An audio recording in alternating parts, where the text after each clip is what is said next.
Wali Songo adalah tokoh Islam yang dihormati di Indonesia, khususnya di Pulau Jawa, karena peran historis mereka dalam penyebaran agama Islam. Sementara Syekh Siti Jenar dikenal dengan sejarah kontroversialnya dan dianggap bertentangan dengan Wali Songo.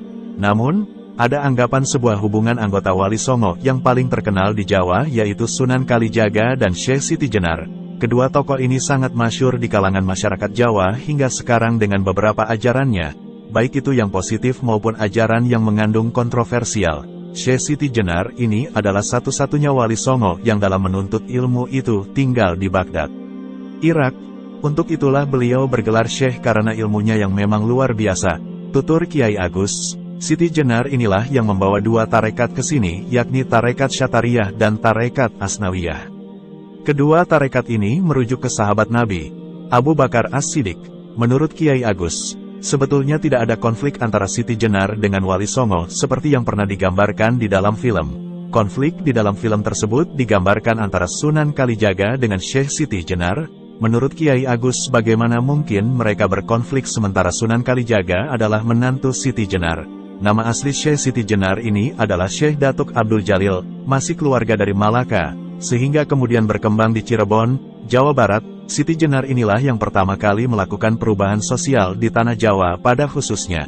Karena dahulu pihak keraton yang disebut Gusti begitu menguasai kaula, sebutan untuk rakyat. Kaula ini adalah rakyat yang tidak memiliki hak sama sekali atas apapun dibandingkan dengan komunitas keraton yang disebut Gusti tadi. Cara itu dimulai Siti Jenar dengan mendirikan Desa Lemah Abang di Cirebon. Di sanalah beliau menegaskan bahwa penduduk Desa Lemah Abang bukanlah kaula, tapi masyarakat. Masyarakat berasal dari kata musyarakah yang berarti orang yang bekerja sama, sederajat. Maka ketika pemahaman ini berkembang otomatis mengganggu stabilitas keraton di saat itu. Sejak itulah sering terjadi konflik di antara pihak keraton dengan masyarakat Lemah Abang. Perubahan sosial yang dilakukan itu terkesan menjadi sebuah pemberontakan yang harus dibasmi.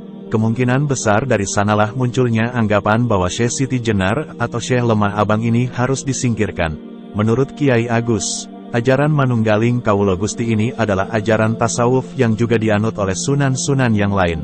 Sementara Syekh Siti Jenar dakwahnya melakukan perubahan sosial sehingga namanya menjadi buruk di mata keraton saat itu yang berdampak pada sejarah di masa kini. Dan Kiai Agus menegaskan bahwa antara Syekh Siti Jenar dengan Wali Songo tidak pernah ada konflik sama sekali. Sebetulnya ajaran Syekh Siti Jenar tidak berbeda dengan wali lain, mempersaksikan Tuhan ada di dalam diri manusia unsur ilahi. Sunan Giri juga meyakini prinsip keyakinan itu pada murid tertentu. Siti Jenar melarang mereka untuk iktikaf di kuburan, di gunung. Untuk apa mencari tempat lain, karena Tuhan sendiri sudah ada di dalam diri manusia. Ada ajaran Syahsahidan sesuatu yang ilahi dalam diri manusia. Itu bukan karangan Syekh Siti Jenar, tapi di dalam Al-Quran ada. Yang artinya, intinya diharamkan manusia sujud ke setan, pohon batu dan unsur anasir alam lain karena di dalam diri manusia ada unsur ilahi. Di mana itu? Disebutkan hadits, saya ini tidak bisa di langit bumi, tapi saya bisa di dalam kolbu hamba mukmin. Eksplorasi saja nanti akan ketemu, muncul dalam bentuk Ruh Al-Haq, Maha Benar. Al-Haqnya sendiri sehingga muncul Ana Al-Haq yang disalah tafsirkan dengan ngaku dirinya sebagai Tuhan.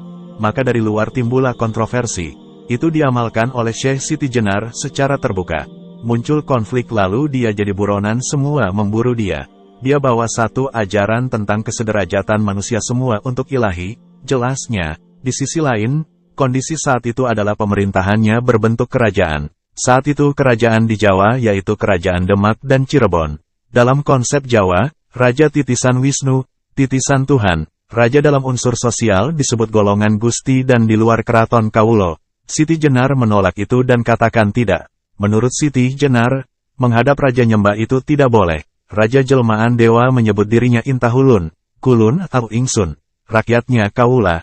Syekh Lemah Abang menyampaikan jangan pakai Kawulo atau Kulo tapi Ingsun. Itu perubahan sosial yang dilakukan Siti Jenar saat itu. Suatu ketika Siti Jenar di wilayah Demak menemukan fakta karena rakyat dihisap pajak. Rakyat miskin tidak punya kekayaan dan tidak bisa membayar pajak. Maka mereka harus menjaga rumah pejabat, atau memotongi atau membabati rumput alun-alun. Siti Jenar sangat melawan itu. Bentuk-bentuk perlawanan itulah yang menjadikan Syekh Siti Jenar sebagai sosok yang sangat kontroversi dan dicari oleh baik para wali songo maupun para punggawa sampai pejabat kerajaan Demak. Sebab Siti Jenar dianggap melakukan upaya pembangkangan dan perlawanan kepada raja dan ulama di jajaran Wali Songo saat zaman Kerajaan Demak.